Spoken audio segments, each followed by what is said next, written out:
It's a Texas-sized showdown brought to you by BB&T and Benton Nissan. Here's Sports Director Mike Rada.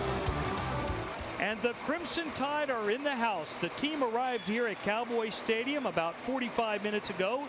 Even though the faces don't show it, I'm sure there's a lot of excitement and a lot of nerves, especially for the guys who are filling pretty big shoes of players that helped the school win the national title last year, but who have since moved on. Hello, everybody, and welcome to a Texas-sized showdown. Number 2 Alabama against number 8 Michigan. Without a doubt, the marquee game on the opening weekend of the college football season. Like the Tide, the Michigan Wolverines arrived about an hour ago, and this is a team that won 11 games last year, but they come into this game 13 or 14-point underdogs. That's a huge spread for a neutral site game between two teams ranked as high as these two are. But to hear the Michigan players talk, the line is justified. They're physical. There's some big boys down there. You know, I feel like every play is going to be a fight. It's going to be a dog fight. That's what I have a feeling about this game. It's going to be a dogfight. They're a very physical team.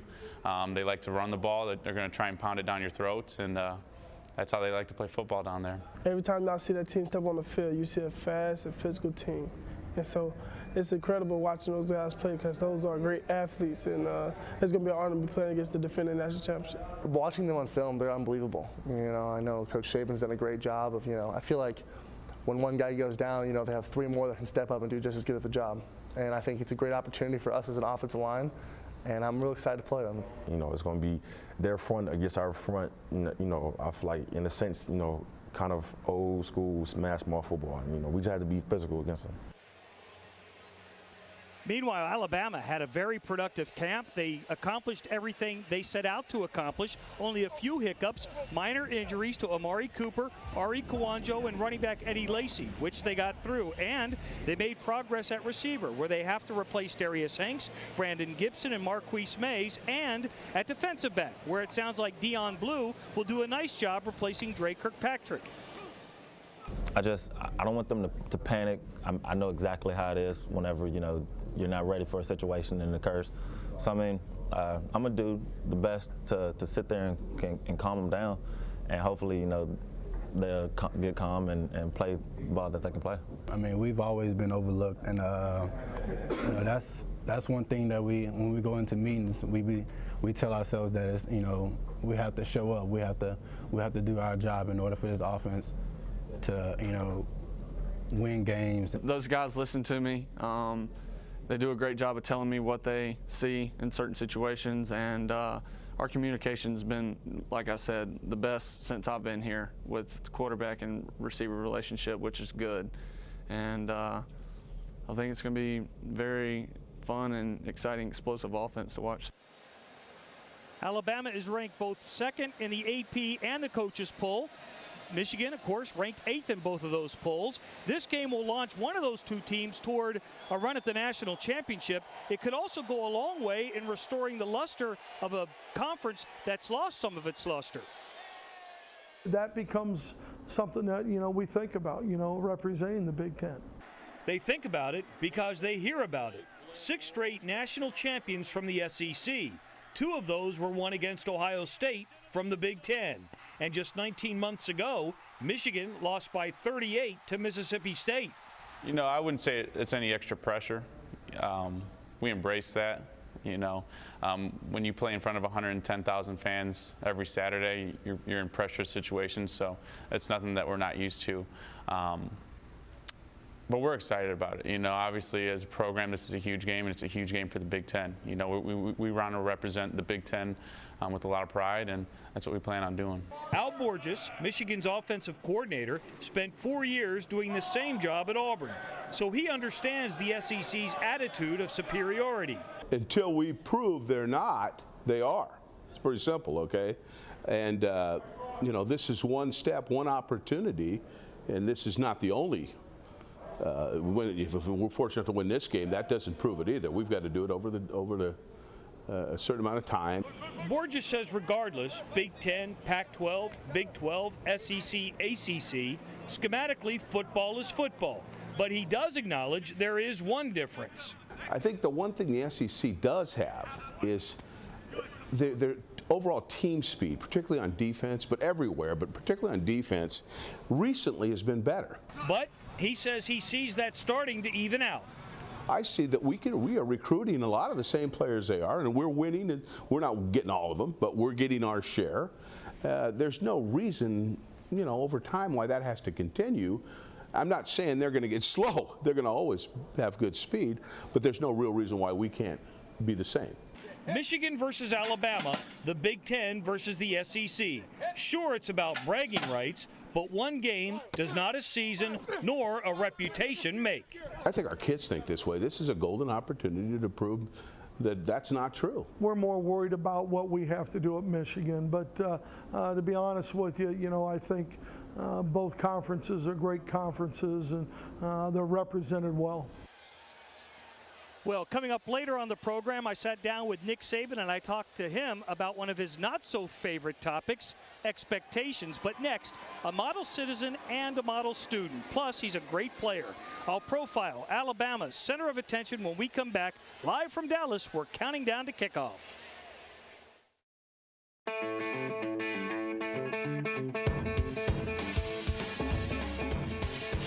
Alabama went looking for a new offensive coordinator after Jim McElwain left to take the head coaching job at Colorado State. And they found their new OC the same place they found their old one, out on the West Coast. And the new boss of the offense is a lot like the old boss. Here's Jeff Spiegel.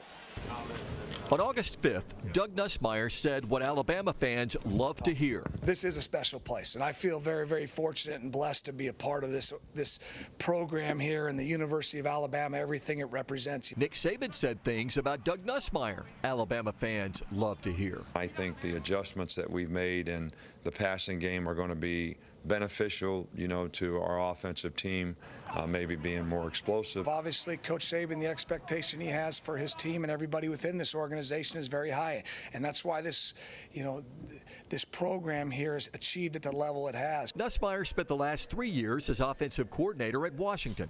Before that, he was the OC and play caller at Fresno State in 2008, following Jim McElwain, who moved on to Alabama. 4 years later, Nussmeier is again following McElwain, whose tight offense set school records. You try and look at everything we've done, be objective about what really is good, what maybe can we grow and get better at. There's plenty to work with. Outland Trophy winner Barrett Jones leads an offensive line that returns 4 starters, and quarterback A.J. McCarron was the national title game MVP. When you look at his body of work from where he started the beginning of last season, where he ended, and then where he started spring ball and finished, and where he started fall camp, I think he continues to get better and better every day. Eddie Lacy leads a stable full of explosive backs. The only question mark is receiver, where the Tide is short on experience, but long on talent with Kenny Bell, Kevin Norwood, and DeAndrew White. The rest of the country might not know what they can do, but I know. So that's all that matters to me, really. What really matters will be Nussmeier's ability to take all those moving parts and turn them into a finely tuned machine. And fans can't wait to see how that machine works against Michigan. From Tuscaloosa, Jeff Spiegel, ABC 3340 Sports. There are a lot of variables in a championship equation, not the least of which is leadership. That's another reason why the timing was good for Nussmeier to take over at Alabama. Guys like center Barrett Jones don't come around very often. What's up, man? He's a media member's dream guy, the epitome of the student athlete the NCAA tries to shove down our throats, but of which there are only a few. Starts with who he is. He's a great person. He's very serving of other people. He's very intelligent. And he's a player. Last year, he won the Outland Trophy and was an All-American left tackle. This year, he'll play center. I think a plus for me is I'm an oldest child. I'm very bossy as it is, and so now I get to have the permission to boss everybody around at center. I was pretty much already doing that at tackle and guard, but to the frustration of William, who would tell me that's his job. William is William Vallejos, the Tide center for the last several seasons. Our snaps come off a little differently, and at first AJ didn't like that, and he complained about, every time there was a fumble, of course it was my fault. And so he's a snap diva, but we've got that down now. We've had a lot of practice in the spring to ensure that won't happen on national TV, and he'll have to turn around and yell at me. 3 positions in 4 years. He says he's blessed, but he's also cursed.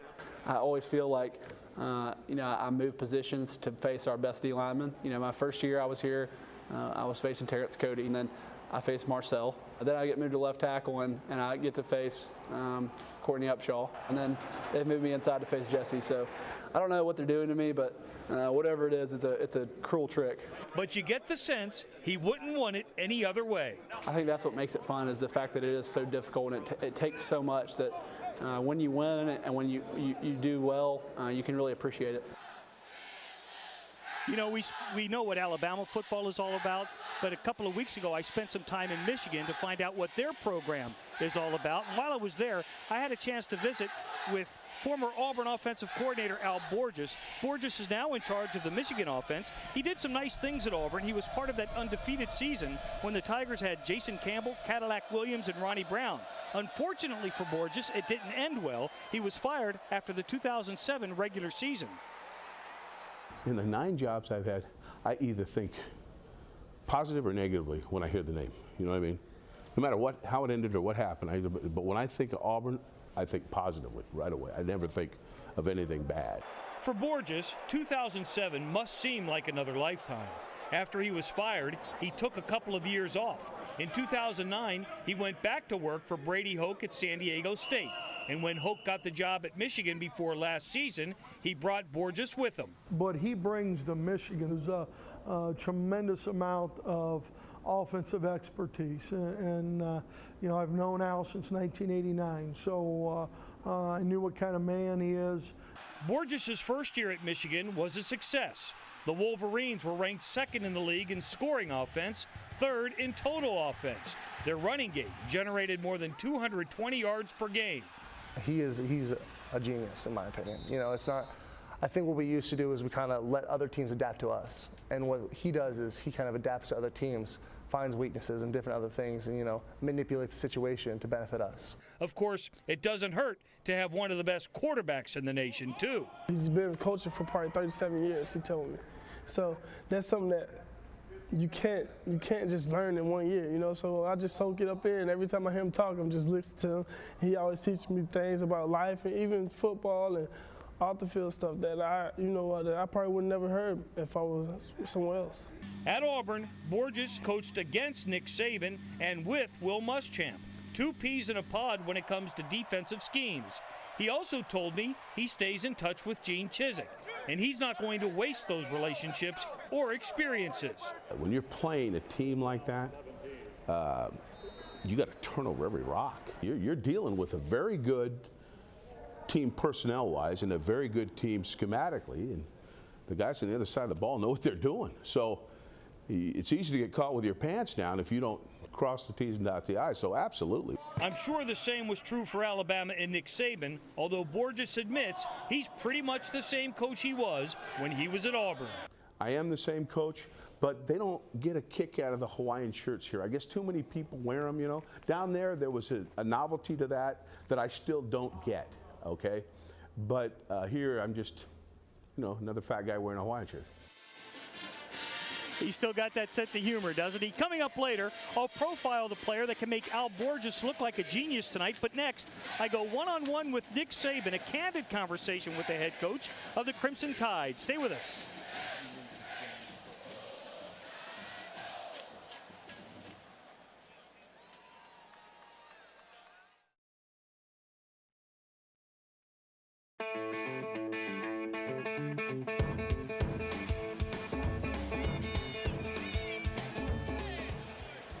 Welcome back to Cowboy Stadium, everybody. On Thursday, I had a chance to sit down and talk with Coach Saban one-on-one about tonight's game, about the so-called Sabanization of college football, the Big Ten, and his concerns for this year's team. You know, Nick, to me, you're as relaxed as I've ever seen you in the preseason. Is that because you're so comfortable with this team? I guess you haven't seen me much, but you know, I think that, you know, it's always exciting to take advantage of an opportunity, a new season, a new team. This is a young team. We don't have a whole lot of experience in certain spots, but it's been a fun team to coach. They've done everything to prepare for this season the way you'd like for them to from a coach's perspective. They've worked hard. We've had a good off season. So, you know, every team has an opportunity to establish a legacy when they start a season, and how we perform in this game will start to develop that legacy for this team. Are you a coach who can kind of read his team and kind of get a sense of how prepared they are and how they'll perform in a game? Sometimes, but sometimes no. And I think when you have a new team and it's the first game, you think that they're going to be emotionally ready to play. But at the same time, you don't know what the anxiety level is going to be relative to how they're going to be able to focus and execute. One of the storylines leading up to this game, and certainly after this game is played, is the Big Ten versus the SEC. Is there a discernible difference between the way the two leagues do things, or is that all overblown? No, I don't really think that there's a lot of difference. I think people try to make comparisons, in the league that, who's got the best league, who's got the best teams, who have the best schools, who has the best programs. Big Ten loyalists will say that they almost have sort of an elitist attitude when it comes to their league in terms of academics and the way they recruit. Does that kind of, I see you smiling, does that kind of make you smile? Well, I think everybody, though, thinks that what they do where they are is the best. And maybe in some ways they are very good. And I have all the respect in the world for the Big Ten and think it's a great league. But I also think in a lot of ways the SEC is a great league. And so I think they're two great leagues. Andy Staples from Sports Illustrated recently wrote about the Sabanization of college football. And another publication had you as one of the 15 most powerful people in college football, the only coach in that top 15. How does that make you feel, and what exactly does all that mean? Well, I just think there's a lot of people out there assuming that I know what I'm doing, which may not be the case, but anyway, I don't know really what it means. We're not focused on anything but trying to make our program the best, and the personal development that we do with our players in terms of developing the right character and attitude, choices and decisions so they can take advantage of their gifts, having a good academic program so they graduate and develop a career outside of athletics, and trying to help them develop as football players. And we think all those things are important. You're favored by like 13 or 14 in Vegas. And those guys know what they're doing. They're not in it for charity. They're in it to make money. I didn't know that. I would say they might not know what they're doing, but who knows? We appreciate that, but really all that stuff is based on the past. When you're going into this game, what's your biggest concern and what's the least of your worries? Probably I think our players will be ready to play. I really like this group, their attitude, their work ethic. The thing that probably worries you the most is you always worry about the guys that haven't played before. Is their experience level going to allow them to stay in the right place so that they can focus on doing their job, and their anxiety doesn't create a situation for them that may lead to some mistakes that they're really better than. We appreciate Coach Saban taking his time to do that. Coming up next, a roundtable discussion about this game and the ramifications. Plus, later, we'll take a tour of this billion-dollar stadium nicknamed Jerry World after the man who built it, Cowboys owner Jerry Jones. Stay with us.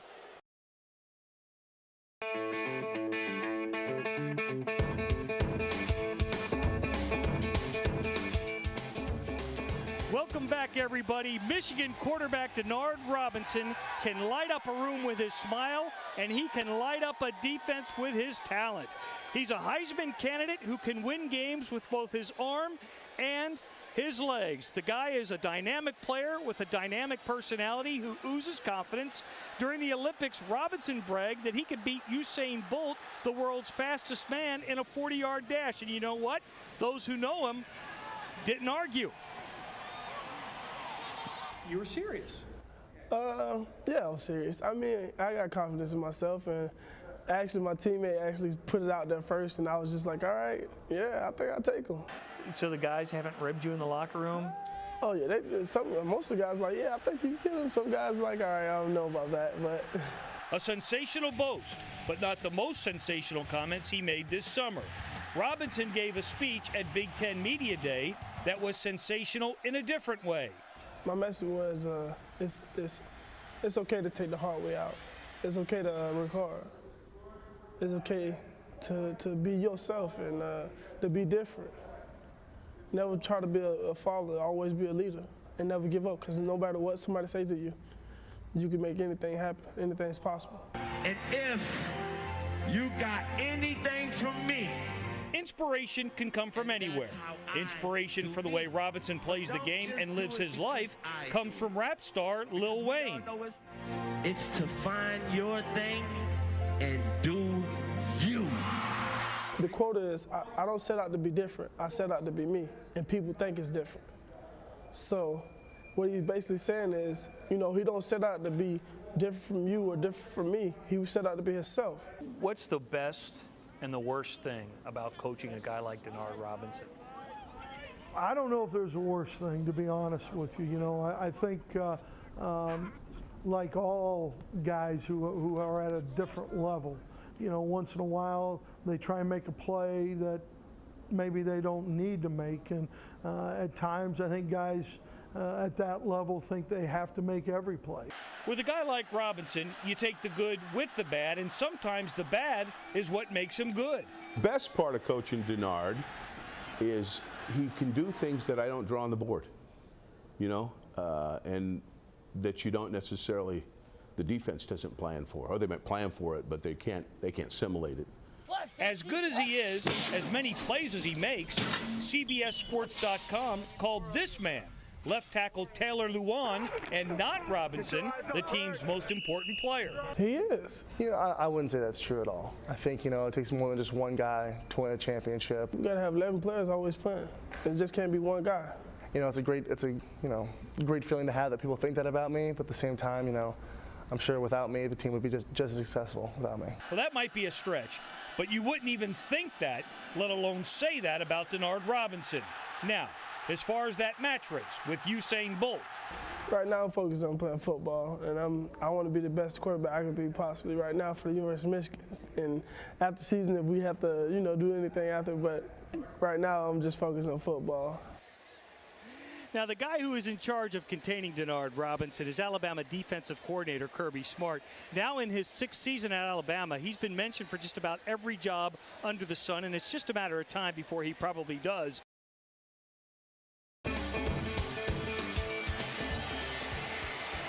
Welcome back, everybody. I'm joined now by Brian Somerville, who has spent a few days here in Dallas. And, you know, $1 billion can build a pretty nice house, and Jerry Jones sure did build a nice one here. And as you know, Mike, this stadium just 4 years old. It opened back in 2009, and since then, this stadium has given over 500,000 tours each and every year. And just a couple days ago, I had the chance to be on one of them. And you'll be surprised what I found.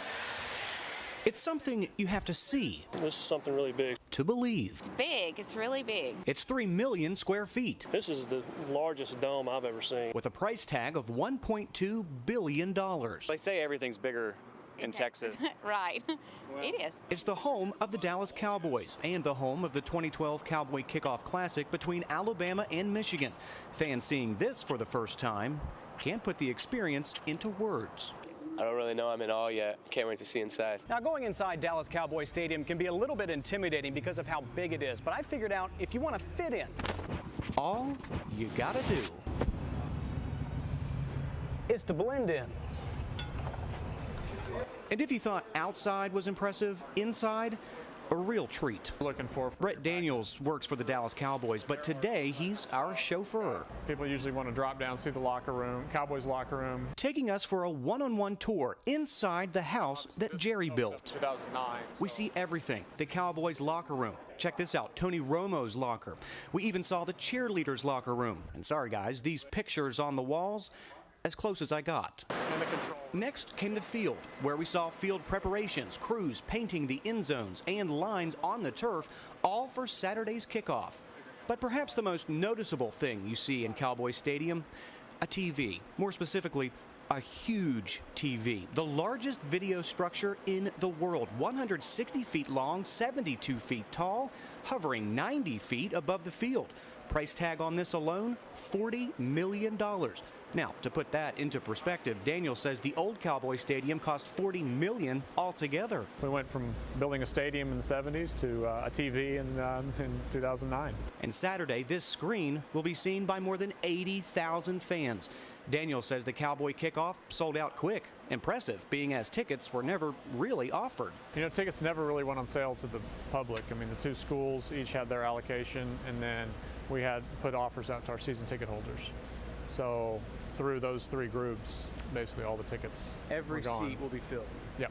He says his office has received 40 to 50,000 ticket requests, even after being sold out. This is the highest demand we've had for pretty much any event here. For Daniels, the best thing isn't the new stadium and all that comes with it, like the 100% natural lighting or a dome ceiling that can open and close in 12 minutes. No, for him, it's the game itself. It's fun to watch the teams come in here so the players can get the, again, the jaw-dropping thing out of the way. Now, Mike, I still have that jersey. This, of course, is the Dallas Cowboy wide Hold it receiver. up so they can see it. Des Bryant, but my mom doesn't need to know that. This was for me. All right, Bryant, thanks a lot. Appreciate that story.